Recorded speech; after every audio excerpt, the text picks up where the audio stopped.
আসসালামু আলাইকুম এভরিওয়ান, আশা করছি সকলে ভালো আছেন। আমাদের আজকের রেসিপি ম্যাঙ্গো পুডিং। আশা করছি আপনাদের সকলের কাছে ভালো লাগবে। আর মাত্র কয়েকটা 4টা উপকরণ দিয়েই কিন্তু আজকের ম্যাঙ্গো পুডিং আমি রেসিপি তৈরি করে দেখাবো। বাহিরে বৃষ্টি হওয়া সত্ত্বেও দেখা যাচ্ছে যে প্রচণ্ড পরিমাণে গরম।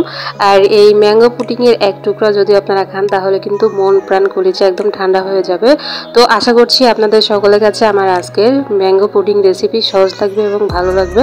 আমাদের আজকের রেসিপি যদি আপনাদের সকলের কাছে সহজ লাগে এবং ভালো লাগে তাহলে অবশ্যই আমাকে সাপোর্ট করে সাথেই থাকবেন।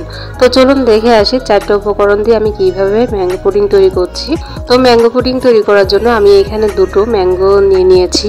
আর আমি খুব সুন্দর করে ধুয়ে আগেই পানিতে ভিজিয়ে রেখেছিলাম 30 থেকে 60 মিনিট আর কি ভিজিয়ে রাখবেন অবশ্যই।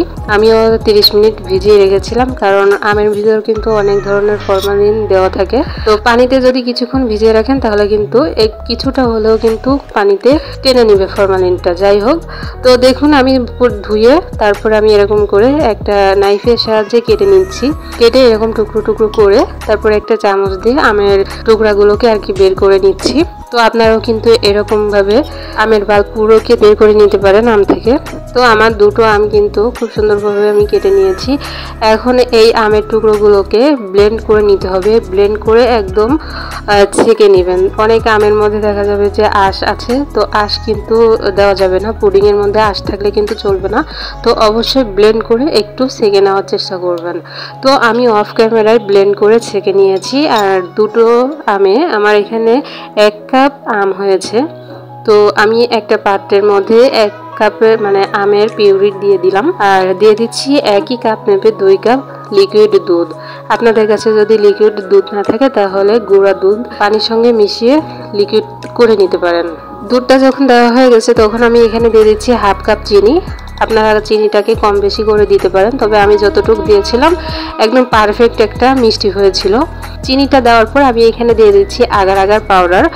আর এখানে আছে হলো 2 কাপ মিল্ক আর হলো 1 কাপ আমের পিউরি। তো আমি 3 কাপের জন্য 3 টিস্পুন 3 স্পুন আমি আর কি এখানে দিয়ে দিচ্ছি আগার আগার পাউডার। অবশ্যই আগার আগার পাউডারটা দিবেন। তো আমি 3 বার দিয়ে দিলাম একই ছোট চামচ মেপে। আগার আগার পাউডারটা যখন দেওয়া হয়ে গেছে তখন খুব সুন্দর করে মিশিয়ে নিতে হবে যতক্ষণ না পর্যন্ত আগার আগার পাউডারটা মিশে যাচ্ছে। আর অন্যদিকে কিন্তু চিনিটাও গলে যাবে ভিতরে। সবকিছু যখন ভালোভাবে মেশানো হয়ে গেছে তখন আমি চলে এসেছি চুলায় বসিয়ে দিয়ে একদম অনবরত নেড়েচেড়ে নিতে হবে। অনবরত নেড়েচেড়ে জাল করে নিতে হবে। জালটা জাস্ট শুধুমাত্র বলক চলে এলেই কিন্তু আর জাল দেওয়ার কোনো দরকার নেই।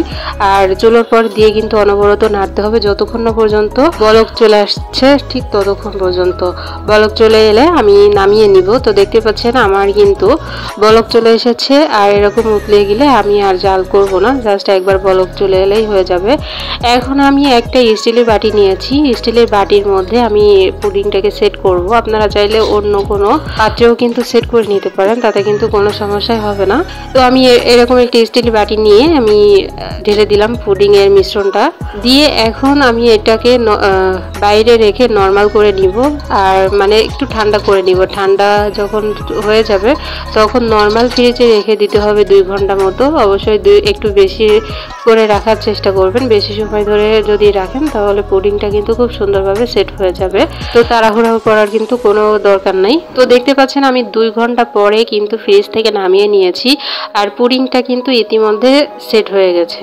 এখন পুডিংটা একটু ছাইয়ে নিতে হবে চারিপাশটা, যাতে ডিমোল্ড করতে সুবিধা হয় তার জন্য। এখন উপরে আমি একটা প্লেট বসিয়ে দিয়ে আমি ডিমোল্ড করে নিব।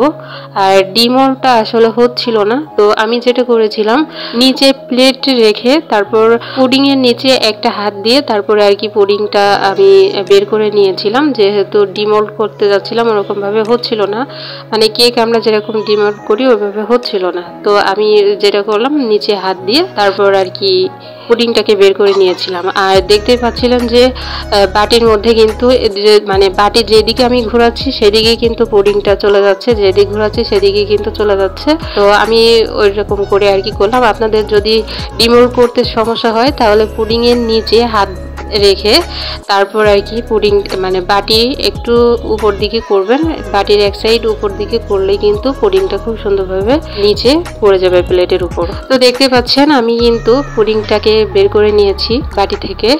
আর অনেক মানে একটু সুন্দর দেখার জন্য আমি আমের কয়েকটা টুকরো আমি এখানে দিয়ে দিচ্ছি পুডিং এর উপর, যাতে দেখতে সুন্দর হয় এবং লোভনীয় লাগে। তো দেখতেই তো পেলেন যে কতটা সহজ এই ম্যাঙ্গো পুডিংটা তৈরি করা।